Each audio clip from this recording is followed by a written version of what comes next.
one red, pour out this Jameson for ancestors to swig. You rescue me yet again. You put me first everywhere. You make me feel better than the mother dudes. You rescue me yet again. You put me first everywhere. You make me feel better than the mother dudes.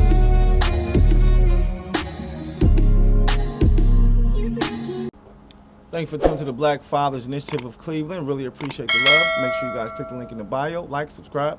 You know what to do. So, of course, my guy, Dr. Umar, he's going to be talking about, of course, marriage in the black community. And actually, he was asked a great question about the the abundance of women versus black men, and do you think that black women should consider dating outside the race since there's way more of them than there is of us? Which is a great question to ask. Now, you already know Dr. Umar ain't on it, but it was a great question to ask. So check out what Umar had to say. Because Umar wasn't on it. He like, nah, bruh. I don't agree with that. Besides interracial marriage, right? Specifically for economic purposes. I know there are other issues in regards to mixed race children, but I want to focus on economics. But I think in the future, by default, specifically black women will have to marry out of the race. And I just want to tell you one, right?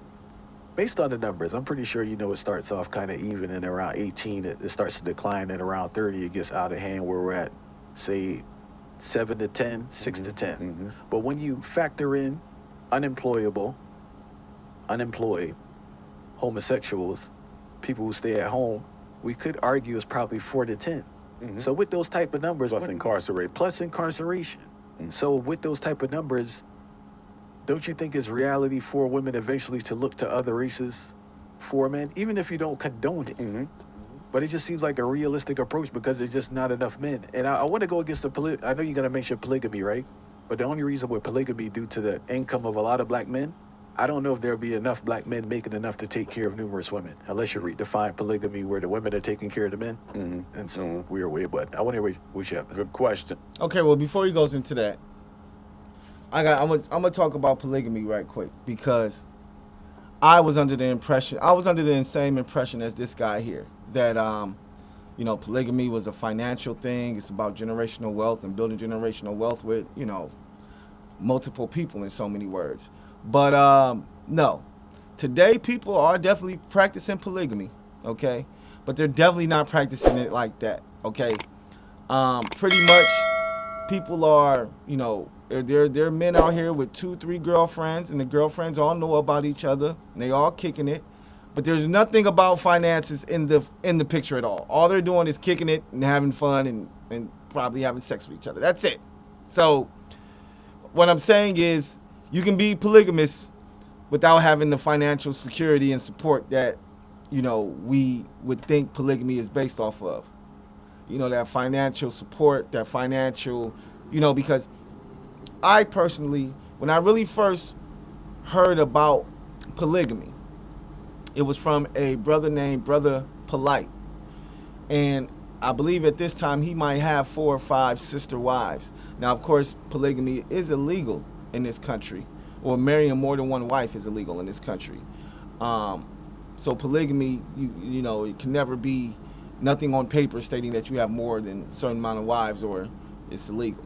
But anyways, when he did talk about it, he talked about how all his wives have their own homes, how they own businesses. I think one of their main businesses was a bookstore, and they all work at the bookstore. They all can work at the bookstore. Every one of his wives have a book. Every one of his wives, if they want to leave, they can leave, and they'll be leaving with a home. And with him, he was saying his polygamy, or the way that he practices it, is he does practice it to build generational wealth. But once again, there are people out here practicing polygamy right now who could care less about any generational wealth. So I just want to put that out there. So do black women have to consider dating outside the race since there's not enough men available for them, and the ones who are available want a woman outside of the race? I would still be against it. I would say that the black woman can go north to Canada and get her a black man. She can go south to Central America. More than enough black men down there. More than enough black men in South America. More than enough black men in the Caribbean. I think she has to broaden her horizons, but I don't think she has to go outside of her race. And honestly speaking, I think it would be to her advantage to do so. And the reason I say that is because in America, we have had the economic emasculation of the black man, where women have been put in charge of the leadership of the community. And it has been this way for at least 50 years. We have created a culture where it's okay for black men to not be masculine, to not be leaders. So if the black woman is looking for that traditional black masculinity, she will definitely find that in Africa, where black men weren't subject to that white emasculation system. She will find him in South America. She will find him in the Caribbean, because these are communities where black men are raised and taught how to live off the land, how to build a house with your bare hands, how to be a provider for your family. They very much still have that original killer instinct, not killer in terms of killing somebody's life, but that do or die for my family mentality that a lot of us in the States don't have. So I think not only should the black woman look outside of the geographic borders of the United States for a husband, I think it'd be to her liking to do it. I know sisters who have married African men, some of whom never thought they would look at them. They were not attracted.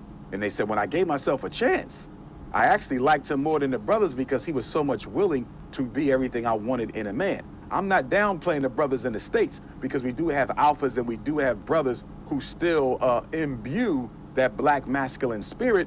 But if we're going to be honest, it's probably lower here than other places because of that emasculation process that we went to, along with all the other issues that the white power structure has introduced into the community. Now, for me, polygyny has to be considered.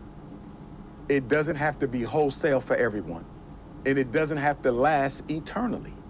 I can see a situation where some men can have more than one woman, and that this plural relationship system that we go to in the black community will only last as long as it is needed. Once you have a situation where the brothers are back on their feet and doing what they need to do, stop killing each other, stop being killed, stop going to prison because we have jobs and an economy for them, then maybe you can give it on up. I don't see it as perpetual. I see it as something that should be for the moment, as we need it, which can be the next 20, 40 years. You follow me? But I don't think it has to be perpetual. But here's the issue. We already have polygyny.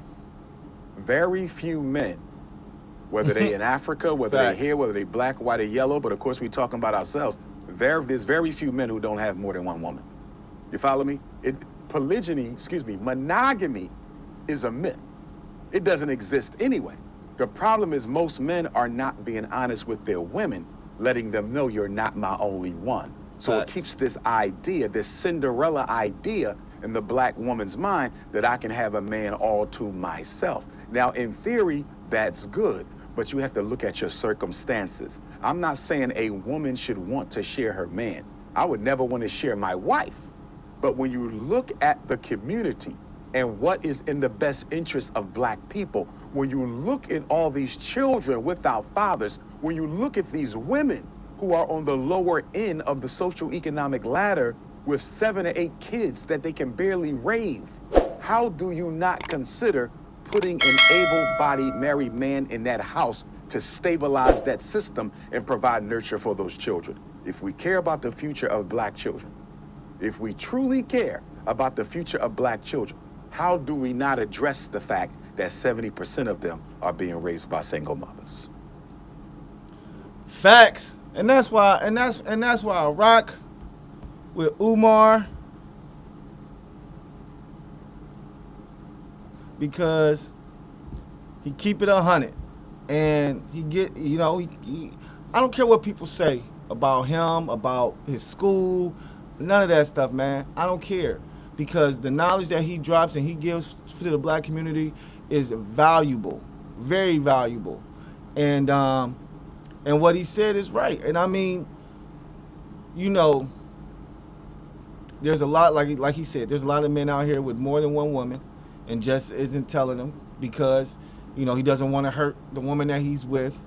But the woman on the side chick always knows there's another woman. So that's where we have to we have to connect those dots, because if you have a side chick, she's already agreed in so many words to be in a polygamous relationship. Just think about it. She knows you have somebody else, but she's still willing to be with you.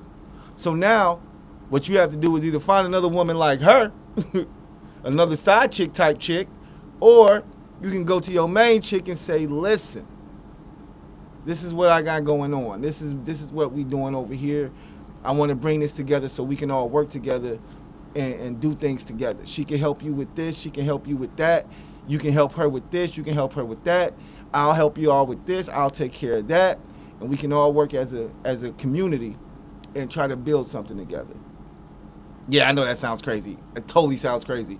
But, I mean, that's really the options that we have. Because like you said, man, if we really care about our community, we have to get these kids in order. Our kids is our future. And the more kids we got coming out here being emotional, you know, shooting each other as well as shooting women and killing women and stuff like that, we got to get this under control. And the only way to do that is going to be to get fathers back in the household. So appreciate the love. Once again, Dr. Umar dropping some jewels. Make sure you guys click the link in the bio, like, subscribe, you know what to do. And the website that this guy is on is called I Never Knew TV. He has a new interview up there. So I Never Knew TV. Make sure you check those guys out. They have some great interviews about black empowerment as well. Appreciate the love. www.blackfathersofcleveland.com. Peace.